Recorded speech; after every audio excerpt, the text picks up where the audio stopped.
Hello everyone, good evening. Diploma Sem 3 Construction Technology Day 3 બરાબર છે. આજે આપણો ત્રીજો દિવસ છે કન્સ્ટ્રક્શન ટેકનોલોજીમાં. પહેલા બે દિવસમાં આપણે ફર્સ્ટ ચેપ્ટર પૂરું કર્યું હતું અને બધા જ ચેપ્ટરનું જસ્ટ ઇન્ટ્રોડક્શન જોયું હતું. તો આજે છે થર્ડ ડે ની અંદર ચેપ્ટર 2 ફાઉન્ડેશન જોવાનું છે. બરાબર છે. એ ફાઉન્ડેશન આપણે જોશું એ પહેલા આપણે જે પ્રીવિયસ લેક્ચર હતો એ પ્રીવિયસ લેક્ચરનું ક્વિક રિવિઝન કરશું. બરાબર છે. ક્વિક રિવિઝન એટલે કે ઉપરના જ ટોપિક જોશું, ડીપમાં વધારે નહીં જઈએ. હવે ઉપરના ટોપિકમાં જોઈએ તો ફર્સ્ટ ઓફ ઓલ કાલે આપણે શું જોયું હતું? Components of residential building. બરાબર છે. જે રહેણાંકના મકાનો છે એના કમ્પોનન્ટ્સ એટલે કે એના ભાગો કયા કયા ભાગો છે? તો સૌથી પહેલા રહેણાંકના મકાનોના ભાગો જોઈએ તો ફાઉન્ડેશન એટલે કે પાયો. નેક્સ્ટ બીજું શું હતું? સબસ્ટ્રક્ચર અને ત્રીજું હતું સુપરસ્ટ્રક્ચર. પાયો તો પાયો શું છે? મકાનનો સૌથી નીચેનો ભાગ છે જે ઉપરથી લોડ આવે છે બધો જ લોડ સલામત રીતે ટ્રાન્સફર કરે છે. It is lowest part of building. બરાબર છે. મકાનનો સૌથી અગત્યનો ભાગ છે અને જે લોડ આવે છે એને નીચે ટ્રાન્સફર કરે છે સલામત રીતે. પાયો પૂરો થાય પછી બીજું શું આવે છે? તો કે બીજું આવે છે સબસ્ટ્રક્ચર. સબસ્ટ્રક્ચર એટલે કે જે ગ્રાઉન્ડ લેવલ છે ત્યાંથી લઈને ફ્લોર લેવલ સુધીના સ્ટ્રક્ચરને સબસ્ટ્રક્ચર કહે છે. બરાબર છે. સબસ્ટ્રક્ચરમાં શું આવે? પ્લિન્થ. પ્લિન્થની હાઈટ આપણે 45 સેન્ટીમીટર રાખીએ અને ક્યારેક જરૂરિયાત હોય તો 45 સેન્ટીમીટર થી વધારે પણ તમે રાખી શકો છો. ઓકે. નેક્સ્ટ સબસ્ટ્રક્ચરની અંદર કોનો સમાવેશ થાય? તો કે તમે જોવો છો એક ફ્લોરિંગ. આપણી જે લાદી છે ફ્લોરિંગ, લાદીની નીચે આપણે જે ફિલિંગ્સ કરેલું છે, ફિલિંગ્સ કરેલી માટી, એનું સબસ્ટ્રક્ચરનું કામ શું? તો કે નીચેથી ભેજ આવતો હોય ગ્રાઉન્ડમાંથી ભેજ આવવા ન દે, રિટેન કરે અને ઉપરથી જે લોડ આવે છે એ લોડને નીચે ફાઉન્ડેશન સુધી ટ્રાન્સફર કરે. બરાબર છે. હવે નેક્સ્ટ હું વાત કરું થર્ડ સુપરસ્ટ્રક્ચર. બરાબર છે. પ્લિન્થ લેવલથી જે ઉપર પેરાપેટ વોલ સુધીનું સ્ટ્રક્ચર છે એને શું કહેશું? આપણે સુપરસ્ટ્રક્ચર કહેશું. બરાબર છે. સુપરસ્ટ્રક્ચરમાં અલગ અલગ ઘણા બધા ભાગો આવેલા છે. કયા ભાગો છે તો તમે જોઈ શકો છો. તમારી આસપાસ તમે જે વિચારો જોવો છો એ જ ભાગ. સૌથી પહેલા દિવાલો. દિવાલોનું કામ શું છે? એને એક ખંડમાંથી બીજા ખંડમાં ડિવાઈડ કરવાનું કામ છે દિવાલોનું. બરાબર છે. દિવાલો પછી તમે નીચે જોવો તો ફર્શ છે. ફર્શનું કામ શું છે? ફર્શ એટલે કે ટાઇલ્સ, લાદી, ફ્લોરિંગ. બરાબર છે. તો ફ્લોરિંગનું શું કામ છે? તો કે જે કઈ આપણી પાસે જે વસ્તુ છે એ વસ્તુને સ્ટોર કરવા અને આપણે મુક્ત રીતે હલનચલન કરી શકીએ એ કામ છે ફ્લોરિંગનું. બરાબર. ફ્લોરિંગ પૂરું થાય પછી તમે શું જોશો? તો કે બારી. બારીનું શું કામ છે? એર સર્ક્યુલેશન માટે, હવાની અવર જવર કરવા માટે બારીની ખાસ જરૂરિયાત પડે. તો બારીનો માપ કેટલો રાખવો? તો બારીનો માપ ડાયમેન્શન આપણે એટલું રાખશું કે જે આપણો રૂમનો એરિયા છે એ રૂમના એરિયાના 10% જેટલું ઓપનિંગ રાખવાનું. કેટલું ઓપનિંગ રાખવાનું? આપણો રૂમનો એરિયા છે રૂમના એરિયાના 10% જેટલું બારીનું ઓપનિંગ રાખશું. બરાબર છે. એ પૂરું થાય પછી બીજું શું આવશે? બારી પછી બારણું એટલે કે ડોર. ડોરનું કામ શું છે? તો કે એક રૂમમાંથી બીજા રૂમમાં જવા માટે સરળતાથી. બરાબર છે. એ ડોરનું કામ છે. One room to another room. Door પછી શું આવશે? તો કે ડોરની ઉપર શું હોય છે? Lintel level.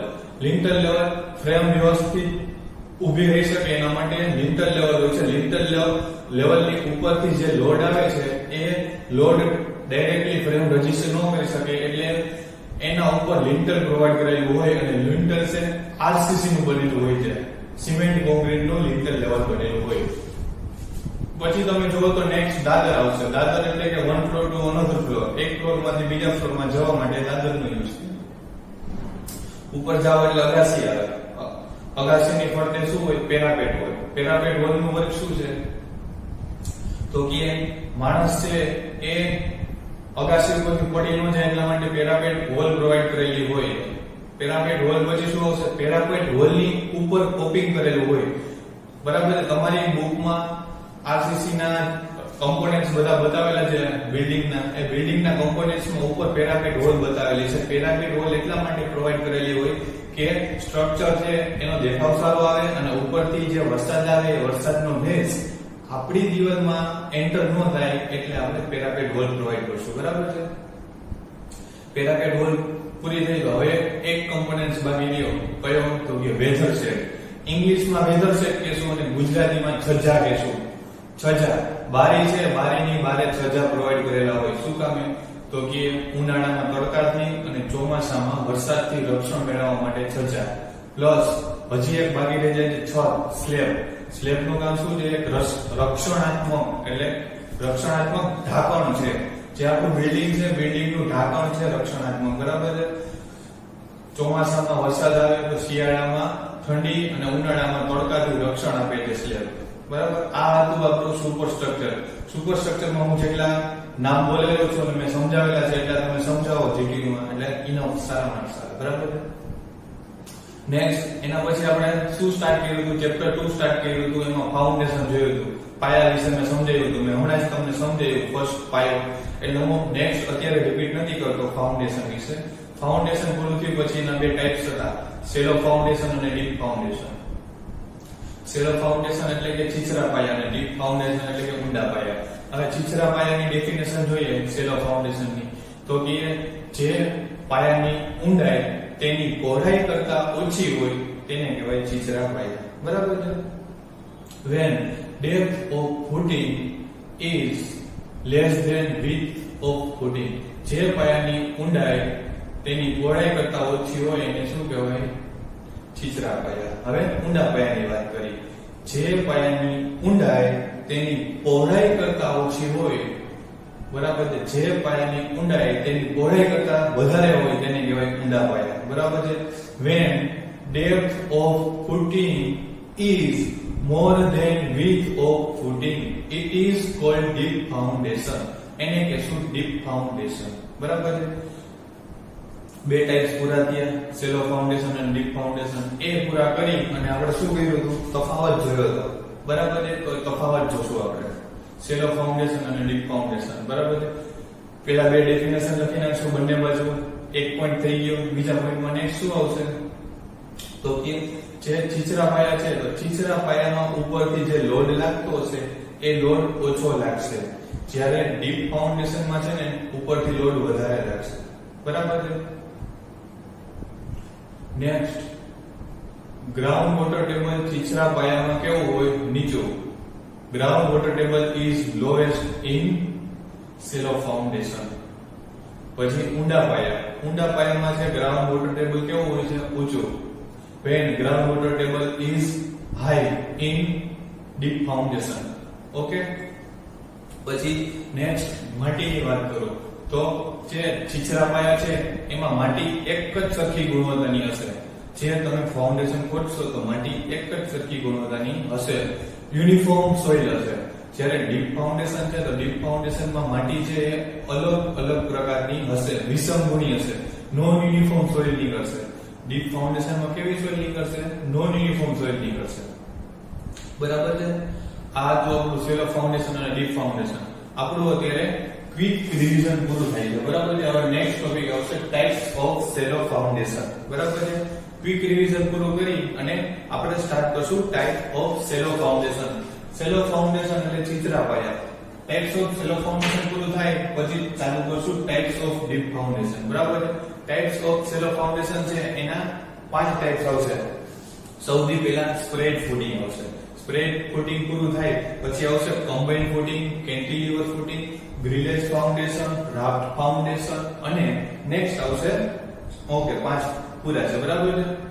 હવે એમાં સૌથી પહેલા આપણે કયું સ્ટાર્ટ કરશું? તો કે spread footing. Types of shallow foundation. Shallow foundation નો પહેલો type spread footing.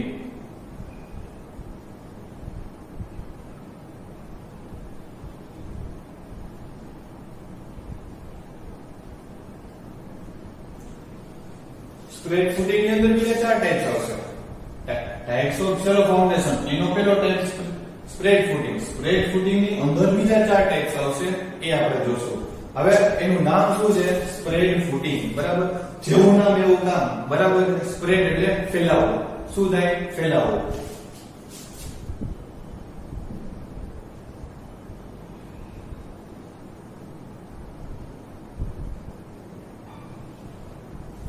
Spread footing છે તો સ્પ્રેડ ફૂટિંગ નું વર્ક ફેલાવવાનું છે.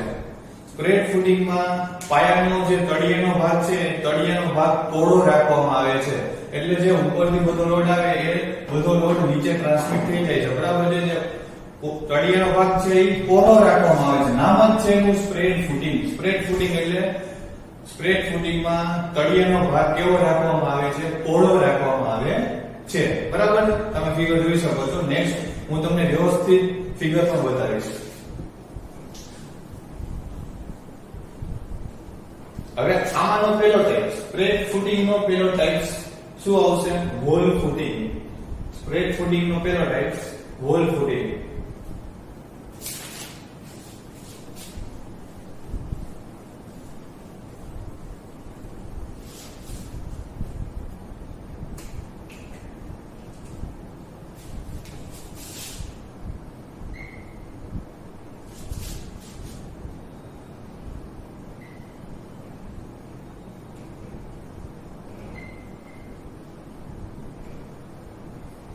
પહેલો ટાઈપ શું છે? Wall footing.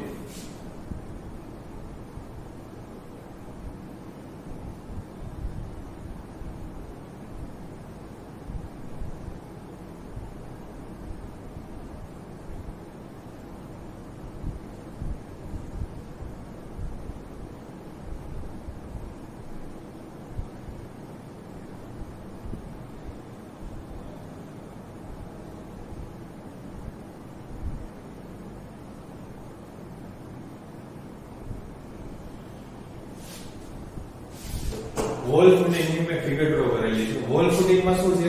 વોલ ફૂટિંગ ના તળિયે BBCC brick bed cement concrete બીબીસીસી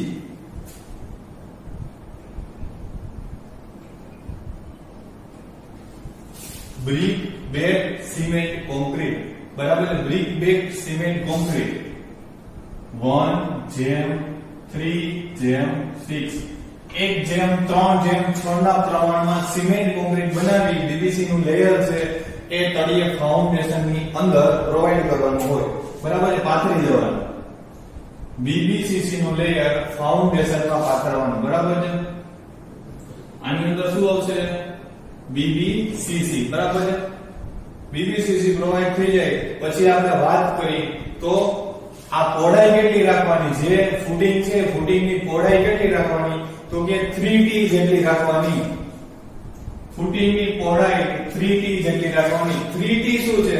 તો 3 તો એઝ ઇટ ઇઝ છે. t એટલે કે શું થાય? જે પ્લિન્થ લેવલની દીવાલ છે પ્લિન્થ લેવલની દીવાલની જાડાઈ દીવાલ ફોર એક્ઝામ્પલ t એટલે 20 t એટલે 20 એટલે કે પ્લિન્થ લેવલની જે જાડાઈ છે દીવાલની એને કહેવાય t. 20 સેન્ટીમીટર જાડી છે પ્લિન્થ લેવલની દીવાલ. બરાબર છે. તો એ 20 a અને બીજા 3 10 t 3 આ અને થિકનેસ 20. બરાબર છે. તો 60 સેન્ટીમીટર પહોળાઈ રાખવાની. ઓકે. ખબર પડી? 3 t. હવે પહોળાઈ થઈ ગઈ તો એની જાડાઈ કેટલી રાખશું? જાડાઈ 2 t જેટલી. બરાબર છે. જે તમારું પ્રોજેક્શન છે એ પ્રોજેક્શન ના p જેટલી.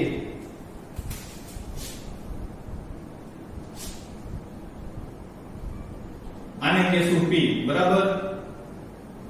ફૂટિંગ ના છેડા સુધીનું જે પ્રોજેક્શન છે એને p કહેશું અને આને કહેશું t. પ્લિન્થ ની જાડાઈ એને t કહેશું અને જે પ્રોજેક્શન છે પ્રોજેક્શન ને p કહેશું. બરાબર. તો આની જાડાઈ થિકનેસ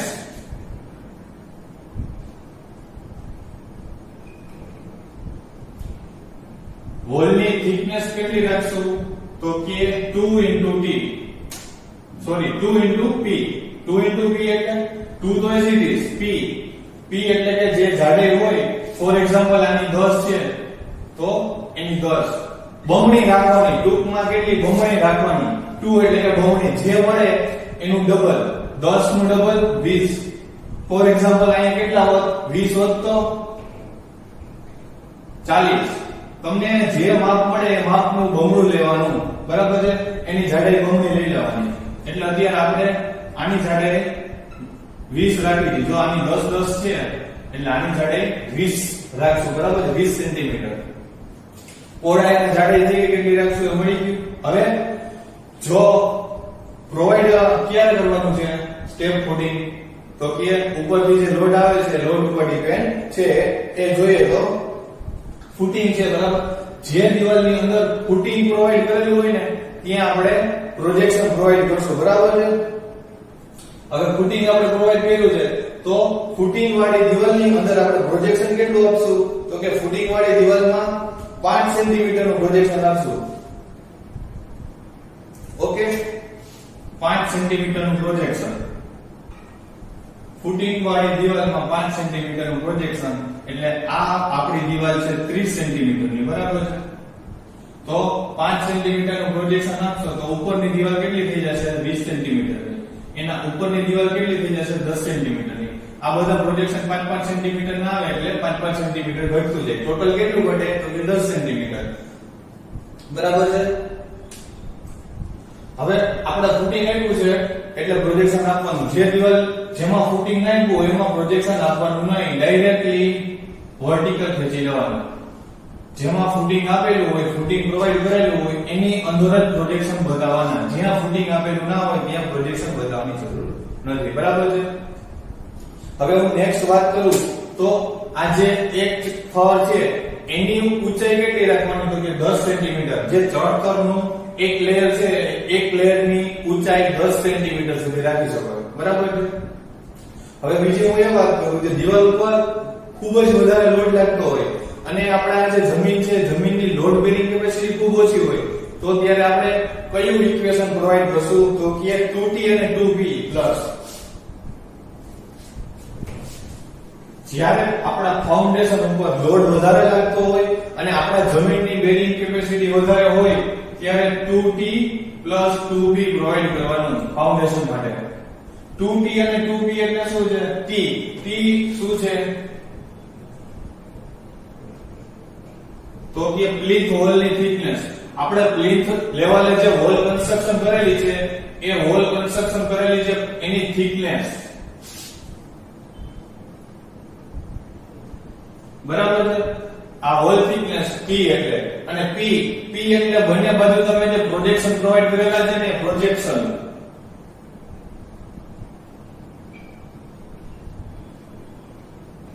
p એટલે પ્રોજેક્શન, બરાબર છે. ઓકે, આ શું હતું આપણું વોલ ફૂટિંગ. વોલ ફૂટિંગમાં શું હોય, સ્ટાર્ટિંગ ફરીથી એકવાર કહી દો. વોલ ફૂટિંગમાં સૌથી તળિયે BBCC brick bed cement concrete. Brick bed cement concrete નું 1:3:6 નું સ્તરમાં લેયરમાં કોન્ક્રીટિંગ કરવાનું રહેશે, બરાબર. કોન્ક્રીટિંગ કેટલું કરશું તો કે 3 × t જેટલું. 3 × t. t એટલે શું થાય તો કે પ્લિન્થ વોલ ની થિકનેસ. જે પ્લિન્થ લેવલે વોલ આપેલી છે એની થિકનેસ ફોર એક્ઝામ્પલ 20 સેન્ટીમીટર આપેલી છે તો 3 × 20 3 × 20 એટલે 60 સેન્ટીમીટર એની પહોળાઈ રાખશું, બરાબર છે. એની ઊંચાઈ કેટલી રાખશું કોન્ક્રીટિંગ ની, તો ઊંચાઈ એની બમણી રાખશું. કેની બમણી તો કે બંને બાજુ જે પ્રોજેક્શન આપેલા છે પ્રોજેક્શન ની બમણી. ફોર એક્ઝામ્પલ આપણું પ્રોજેક્શન 10 સેન્ટીમીટર આપેલું છે તો 10 નું બમણું 20 એટલે એની થિકનેસ આપણે 20 સેન્ટીમીટર રાખેલી છે, બરાબર. પછી જે દિવાલની અંદર ફૂટિંગ પ્રોવાઈડ કરેલું હોય ને એ ફૂટિંગ પ્રોવાઈડ કરેલી દિવાલની માં શું કરશું, પ્રોજેક્શન પ્રોવાઈડ કરશું. પ્રોજેક્શન કેવી રીતના પ્રોવાઈડ કરશું તો કે 5-5 સેન્ટીમીટર ના પ્રોજેક્શન આવશે, બરાબર છે. આ 5 સેન્ટીમીટર નું, આ 5 સેન્ટીમીટર નું. 30 માંથી 5 જાય તો 25 અને 25 માંથી બીજા 5 જાય તો 20. ઉપર એજ મુજબ ઘટતું જાય. ફૂટિંગ આપેલું હોય ત્યાં આપણે શું કરશું, પ્રોજેક્શન ઓફસેટ પ્રોવાઈડ કરશું. આને કહેવાય ઓફસેટ, બરાબર છે. જે કોલમની અંદર ફૂટિંગ ન આપેલું હોય ત્યાં વર્ટિકલ એસિડિસ એમનું ખેંચી લેવાનું. કોઈ જાતનો ઓફસેટ આપવાની જરૂર નથી, બરાબર છે. કન્સેપ્ટ ક્લિયર થઈ ગયો. 3t. t શું છે તો કે થિકનેસ ઓફ વોલ. પ્લિન્થ લેવલે જે થિકનેસ વોલ ની આપેલી છે થિકનેસ, અને p એટલે કે પ્રોજેક્શન છે પ્રોજેક્શન, અને જે આ પ્રોવાઈડ કરેલા છે 5-5 એ ઓફસેટ છે. ઓકે, નેક્સ્ટ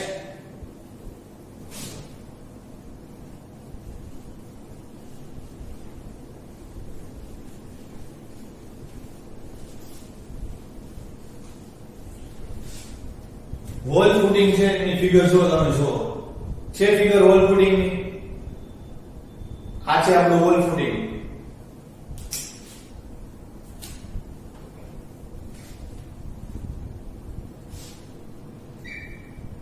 નેક્સ્ટ આપણું બીજું આવે છે રેનફોર્સ કોન્ક્રીટ ફૂટિંગ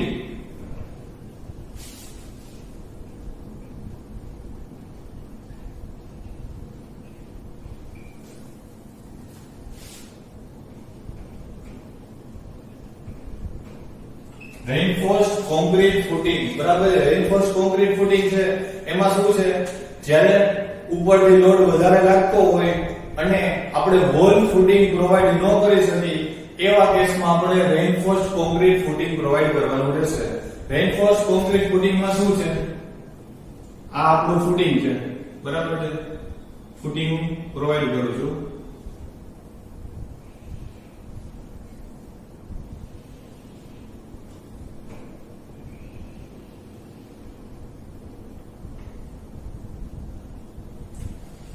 રેનફોર્સ કોન્ક્રીટ ફૂટિંગ ની અંદર ઉપરથી વધારે લોડ આવતો હોય અને આપણે હોલ ફૂટિંગ ન કરી શકતા હોય એવા કિસ્સામાં રેનફોર્સ કોન્ક્રીટ ફૂટિંગ પ્રોવાઈડ કરવાનું રેનફોર્સ કોન્ક્રીટ ફૂટિંગ ની અંદર શું આવશે તો કે તળિયે રેનફોર્સમેન્ટ મૂકવાના આવશે સ્ટીલ પ્રોવાઈડ કરેલું છે તળિયે રેનફોર્સમેન્ટ મૂકવાનું રેનફોર્સમેન્ટ મૂકતા પહેલા ખાસ ધ્યાન રાખવાનું નીચે 7 થી 8 સેન્ટીમીટર સુધી કોન્ક્રીટિંગ કરી દેવાનું કોન્ક્રીટિંગ થઈ જાય પછી શું કરવાનું રેનફોર્સમેન્ટ પ્રોવાઈડ કરવાનું 7 સેન્ટીમીટર થી 8 સેન્ટીમીટર સુધી પહેલા શું કરશું કોન્ક્રીટિંગ કરશું પછી એના ઉપર રેનફોર્સમેન્ટ પ્રોવાઈડ કરશું બરાબર છે આ છે રેનફોર્સ કોન્ક્રીટ ફૂટિંગ ફિગર તમે જોઈ શકો છો સ્પ્રેડ ફૂટિંગ નો બીજો પાર્ટ છે રેનફોર્સ concrete footing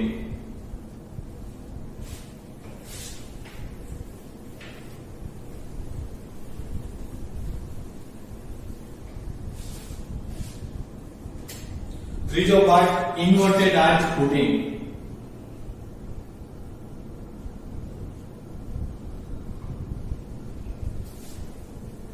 inverted arch footing નામ એવું કામ આપણે મેં કીધું કે નામ એવું કામ inverted arch footing arch provide કરેલી છે પણ ઊંધી પ્રોવાઈડ કરેલી છે કેવી ઊંધી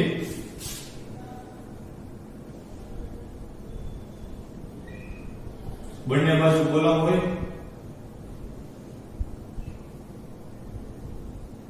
આવી રીતના ચાલે પણ આપણે આવી રીતના નહીં પણ આવી રીતના ઊંધી આર્ચ પ્રોવાઈડ કરેલી છે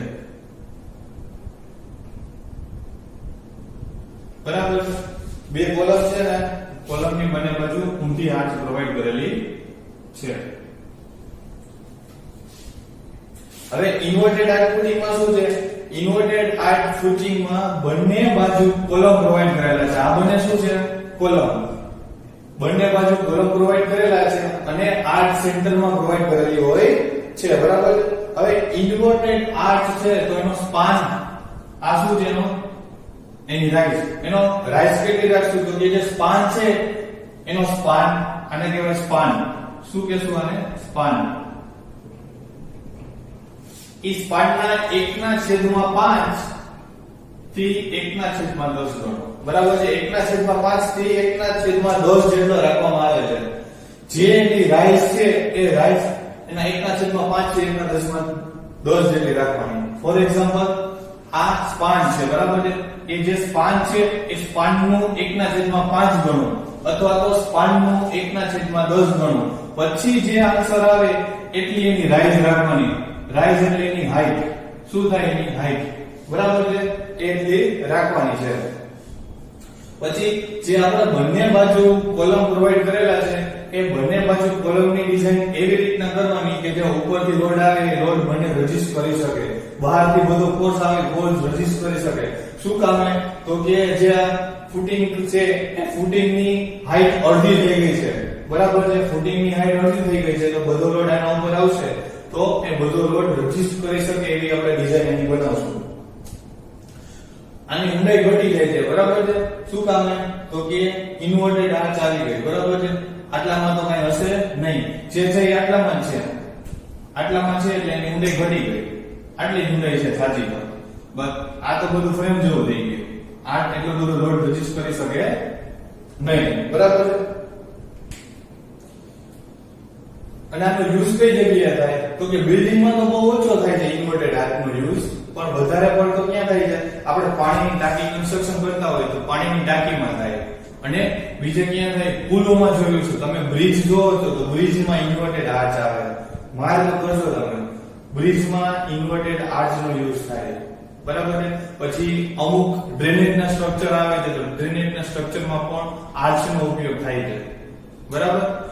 આપણા ઘરની આસપાસ તમે જોતા હો તો એક પાણી કુંડી હોય, કુંડી એટલે કે મેનહોલ કહેવાય, ઇંગ્લિશમાં બોલી તો મેનહોલ અને ગુજરાતીમાં કહીએ તો કુંડી. એ ગટરની કુંડી જે સેન્ટરમાં હોય ને એ સેન્ટરમાં પણ આર્ચ બનતી હોય, આપણે જોઈએ તો, બરાબર છે. આ તો ઇન્વર્ટેડ આર્ચ ફૂટિંગ, બરાબર. ફિગર બાકી રહી ગઈ, તમે જોઈ લો ફિગર. ઓકે, ફિગર જોઈ લીધી. હવે નેક્સ્ટ કોલમ ફૂટિંગ.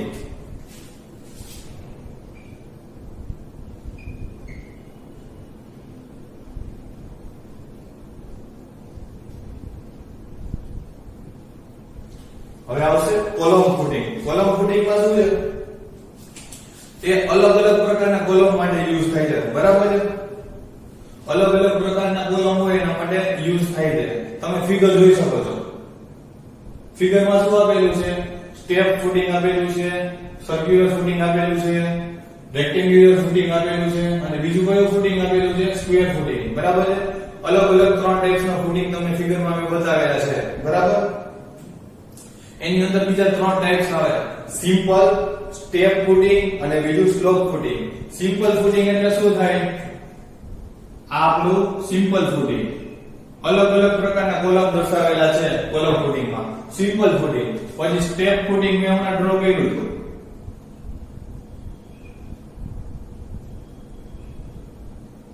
આને કહેશું સ્ટેપ ફૂટિંગ, બરાબર. અને બીજું કયું ફૂટિંગ આવશે તો કે સ્લોપ ફૂટિંગ. સ્લોપ ફૂટિંગમાં શું આવશે? તો સ્લોપ દર્શાવેલો હોય ફૂટિંગમાં, આવી રીતના સ્લોપ કરી અને ફૂટિંગ. આ શું છે?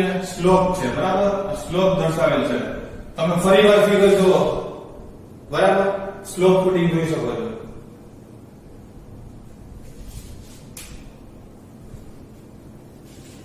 હવે આમાં શું છે? વધારે પ્રમાણમાં જો લોડ આવતો હોય ને તો બંને દિશામાં તમે સ્ટીલ પ્રોવાઈડ કરી શકો છો.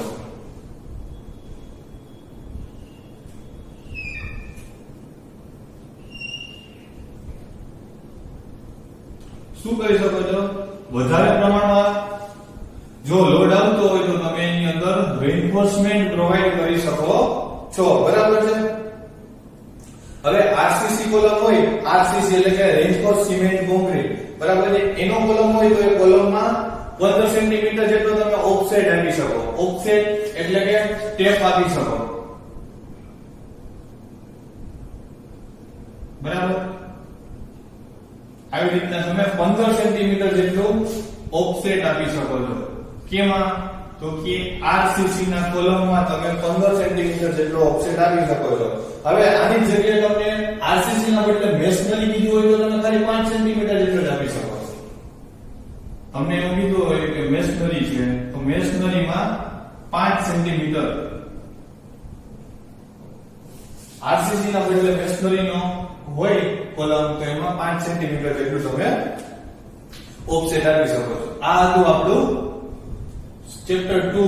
એમાં ફર્સ્ટ સેલો ફાઉન્ડેશન. સેલો ફાઉન્ડેશન ની અંદર એ પહેલો topic spread foundation. Spread foundation હતા એના આપણે 4 ટાઈપ્સ જોયા, બરાબર છે. ચેપ્ટર 2 ફાઉન્ડેશન, એમાંનો પહેલો જ ટોપિક સેલો ફાઉન્ડેશન, બરાબર. સેલો ફાઉન્ડેશન ની અંદર એનો પહેલો ટાઈપ, કયો પહેલો ટાઈપ છે? Spread foundation. સ્પ્રેડ ફાઉન્ડેશન ની અંદર 4 ટાઈપ જોયા. કયા કયા? સ્પ્રેડ ફૂટિંગ, બરાબર. સ્પ્રેડ ફૂટિંગ માં સૌથી પહેલા કયું જોયું તો કે વોલ ફૂટિંગ. વોલ ફૂટિંગ પૂરું કરી અને રેઇન્ફોર્સમેન્ટ ફૂટિંગ, આપણે રેઇન્ફોર્સમેન્ટ પ્રોવાઈડ કર્યું, રેઇન્ફોર્સમેન્ટ ફૂટિંગ એ પૂરું કરી અને નેક્સ્ટ જોયું આર્ચ ફૂટિંગ. આર્ચ ફૂટિંગ પૂરું કરી અને જોયું કોલમ ફૂટિંગ. તમને જીટીયુ માં કોલમ ફૂટિંગ ના બદલે એવું પણ પૂછે કે આઇસોલેટેડ ફૂટિંગ. કોલમ ફૂટિંગ નું બીજું નામ છે આઇસોલેટેડ ફૂટિંગ. ટોટલ આપણે 4 ટાઈપ જોયા છે આજે, બરાબર. આજે આપણે આટલું રાખીએ. નેક્સ્ટ આપણો લેક્ચર આવશે ત્યારે રિવિઝન કરશું અને ફરી આપણે આગળ વધશું, બરાબર છે. હું આગળ વધારાની ટાઈપ્સ કરાવીશ તો તમને આજે 4 ટાઈપ્સ કેવા છે ભૂલાઈ જશે. એકવાર ખાસ તમારી ટેક્સ્ટ બુક માંથી રીડ કરજો, એ રીડ થઈ જાય પછી ફરી એકવાર વિડિયો જોઈ લેજો.